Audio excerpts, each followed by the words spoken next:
Assalamualaikum warahmatullahi wabarakatuh. Perkenalkan, nama saya Abdul Rohim. Saya dari kelas Fakultas Sosial dan Ekonomi di jurusan Manajemen. Di video ini saya akan memaparkan tentang pembiayaan jangka panjang, saham preferen dan saham biasa bersama rekan saya Dendi Wildan Taufik Hidayat dan dibimbing oleh Bapak Agung Triputanto. Assalamualaikum warahmatullahi wabarakatuh. Perkenalkan, nama saya Abdul Rohim. Saya dari kelas Fakultas Sosial dan Ekonomi di jurusan Manajemen. Di video ini saya akan memaparkan tentang pembiayaan jangka panjang, saham preferen dan saham biasa bersama rekan saya Dendi Wildan Taufik Hidayat dan dibimbing oleh Bapak Agung Triputanto. Assalamualaikum warahmatullahi wabarakatuh. Izin memperkenalkan diri, nama saya Dendi Wildan. Saya dari Fakultas Ekonomi Manajemen semester 4. Saya bersama Bapak Abdul Rohim akan mempresentasikan saham biasa dan saham preferen. Dan selanjutnya akan diteruskan oleh saudara Abdul Rohim. Ya, Abdul Rohim, saya akan menjelaskan tentang pembiayaan jangka panjang, saham preferen dan saham biasa.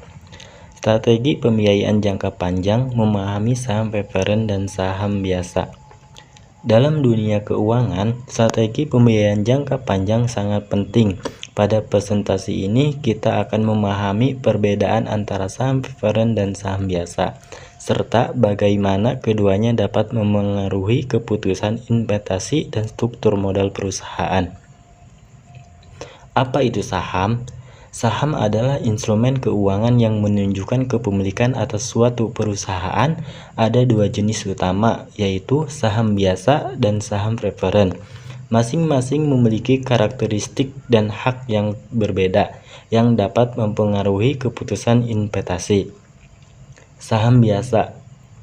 Saham biasa seperti namanya adalah jenis saham yang paling umum dimiliki oleh para pemegang saham. Para pemegang saham biasa memiliki hak suara dalam rapat umum pemegang saham dan berprestasi dalam pengambilan keputusan perusahaan. Mereka juga berhak mendapatkan dividen jika perusahaan membagikan keuntungan.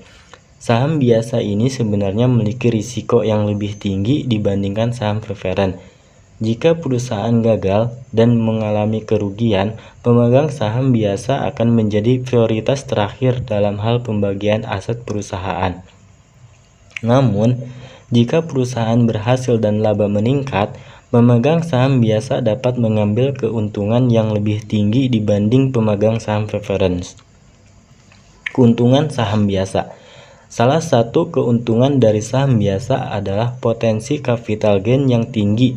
Jika perusahaan tumbuh, nilai saham biasa dapat meningkat secara signifikan, memberikan keuntungan besar bagi pemegangnya. Di antaranya 1. Partisipasi dalam keuntungan. Pemegang saham biasa memiliki potensi untuk memperoleh dividen, yaitu pembagian keuntungan perusahaan kepada pemegang saham. Tingkat dividen yang diterima dapat bervariasi tergantung pada performa keuangan perusahaan. Kedua, potensi kenaikan nilai saham. Saham biasa juga memberikan potensi bagi pemegang saham untuk mendapatkan keuntungan dari kenaikan harga saham.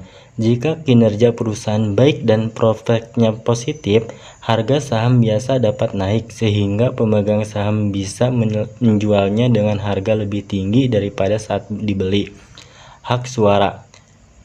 Saham biasa memberikan hak suara dalam rapat pemegang saham. Pemegang saham biasa dapat berpartisipasi dalam keputusan-keputusan penting perusahaan, seperti pemilihan dewan direksi atau persetujuan perubahan penting dalam kebijakan perusahaan. Resiko saham biasa. Meskipun memiliki potensi keuntungan, pemegang saham bisa juga harus mempertimbangkan beberapa risiko, diantaranya 1. Risiko likuiditas. Saham biasa tidak selalu mudah dijual. Jika ada pembeli yang tersedia untuk membeli saham tersebut, maka pemegang saham biasa mungkin tidak dapat menjualnya dengan harga yang diinginkan atau bahkan tidak dapat menjualnya sama sekali. Risiko volatilitas harga. Saham biasa dapat mengalami fluktuasi harga yang signifikan dalam jangka pendek. Harga saham bisa naik atau turun tergantung pada berbagai faktor, termasuk kondisi pasar dan kinerja perusahaan. Ini berarti nilai investasi pemegang saham bisa berubah dengan cepat dan tidak dapat diprediksi dengan pasti. Saham preferen. Saham preferen menawarkan dividen tetap dan prioritas dalam pembagian aset jika perusahaan dilikuidasi. Namun, pemegang saham preferen biasanya tidak memiliki hak suara. Ini menjadikan mereka pilihan menarik bagi investor yang mencari keamanan. Keuntungan saham preferen. Saham preferen menawarkan stabilitas melalui pembayaran dividen yang tetap. Ini sangat menarik bagi investor yang mencari pendapatan tetap dan ingin mengurangi risiko investasi mereka. Di antaranya, 1. Prioritas dividen. Pemegang saham preferen memiliki prioritas untuk menerima dividen dibandingkan dengan pemegang saham biasa. Dividen pada saham preferen dapat membantu pemegang saham memperoleh pengambilan yang stabil dan terjamin. Kedua, prioritas klaim. Jika perusahaan mengalami likuidasi, pemegang saham preferen memiliki hak lebih tinggi dalam klaim terhadap aset perusahaan daripada pemegang saham biasa. Yang ketiga, tidak terlalu rentan terhadap fluktuasi harga saham. Saham preferen cenderung lebih stabil daripada saham biasa dalam hal fluktuasi harga saham. Pemegang saham preferen biasanya menerima pembayaran dividen dengan jumlah tetap yang menjadikannya pilihan menarik bagi investor yang mencari pendapatan yang stabil. Risiko saham preferen. Sementara saham preferen lebih stabil, mereka juga memiliki risiko. Jika perusahaan mengalami kesulitan keuangan, pembayaran dividen dapat ditangguhkan dan pemegang saham preferen tidak memiliki hak suara.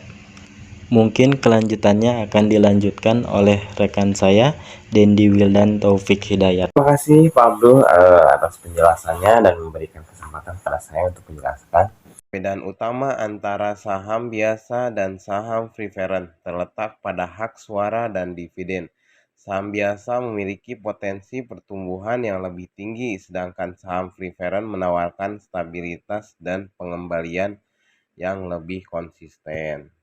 Model pertumbuhan Gordon atau disebut juga dengan nilai saham biasa, yaitu PC harga saham biasa sama dengan D1 yaitu dividen tahun berikutnya, R yaitu tingkat pengembalian yang diharapkan dikurangi G yaitu tingkat pertumbuhan dividen. Contoh kasusnya yaitu jika tahun ini dividen tahun ini atau juga disebut dengan DO adalah Rp5.000, tingkat pertumbuhan dividen adalah 5% dan tingkat pengembalian yang diharapkan adalah 10%. Maka D1-nya sama dengan Rp5.000 dikali 1 plus 0,05 sama dengan 5.250. Maka untuk pencarian harga saham biasanya yaitu 5.250 dibagi 0,10 dikurangi 0,05 sama dengan Rp105.000. Selanjutnya yaitu nilai saham preferen, yaitu harga saham preferen sama dengan dividen saham preferen per tahun dibagi tingkat pengembalian yang diharapkan oleh investor. Contoh kasusnya, jika dividen saham preferen adalah Rp10.000 per tahun dan tingkat pengembalian yang diharapkan adalah 8%, maka harga saham preferennya sama dengan 10.000 dibagi 0,08 sama dengan 125.000. Perbandingan saham preferen dan saham biasa. Dari segi spek suara, saham preferen tidak ada, saham biasa ada. Nah, sekarang dari spek dividen. Dari spek dividen, saham preferen itu tetap sedangkan saham biasa itu adalah variabel. Dari segi prioritas dividen, untuk saham preferred itu lebih tinggi dibanding saham biasa, itu lebih rendah. Dari segi resikonya itu untuk saham preferred lebih rendah, sedangkan saham biasa lebih tinggi. Tentu harus diperhatikan, ada beberapa yang harus diperhatikan mengenai eh, untuk menyiapkan pembiayaan jangka panjang mengenai saham, yaitu ada strategi investasinya harus diperhatikan, terus analisis pasarnya juga harus diperhatikan, terus diversifikasi portofolio perusahaannya juga perhatikan, terus contoh kasus perusahaan tersebut juga harus diperhatikan, serta tren masa depan dari perusahaan tersebut harus diperhatikan. Sekarang saya akan menjelaskan mengenai strategi investasi yang harus diperhatikan. Dalam menyusun strategi investasi yang penting untuk mempertimbangkan kombinasi antara saham biasa dan saham preferred. Ini dapat membantu dalam mencapai keseimbangan antara risiko dan pengembalian. Yang kedua yang harus diperhatikan yaitu analisis pasarnya, melakukan analisis pasar yang mendalam dalam membantu si investor memutuskan jenis saham mana yang akan dibeli. Faktor-faktor seperti kondisi ekonominya, terus kinerja perusahaannya, terus tren industrinya itu harus diperhatikan. Terus mengenai diversifikasi portofolionya dengan menggabungkan antara saham preferred dan saham biasa dapat membantu mengurangi resiko. Ini memungkinkan investor untuk mendapatkan keuntungan dari pertumbuhan dan pendapatan tetap. Contoh kasusnya juga diperhatikan. Mari kita lihat contoh kasus perusahaan yang menggunakan kedua jenis saham dalam strategi pembiayaan. Ini akan memberikan wawasan tentang bagaimana saham preferred dan saham biasa dapat berfungsi dengan baik dalam hal praktiknya. Tren masa depan yang juga diperhatikan, tren di pasar saham terus berkembang dengan meningkatnya minat investasi. Pemahaman yang lebih baik tentang saham preferred dan saham biasa akan sangat penting bagi investor baru. Dari semua yang telah dijelaskan, kita dapat simpulkan bahwa memahami perbedaan antara saham preferred dan saham biasa adalah kunci untuk merumuskan strategi pembiayaan jangka panjang yang efektif. Keduanya memiliki kelebihan dan kekurangannya masing-masing, sehingga pemilihan yang tepat sangatlah penting. Baik, terima kasih. Itulah yang bisa kami sampaikan. Terima kasih. Mohon maaf bila ada kekurangan. Assalamualaikum warahmatullahi taala wabarakatuh.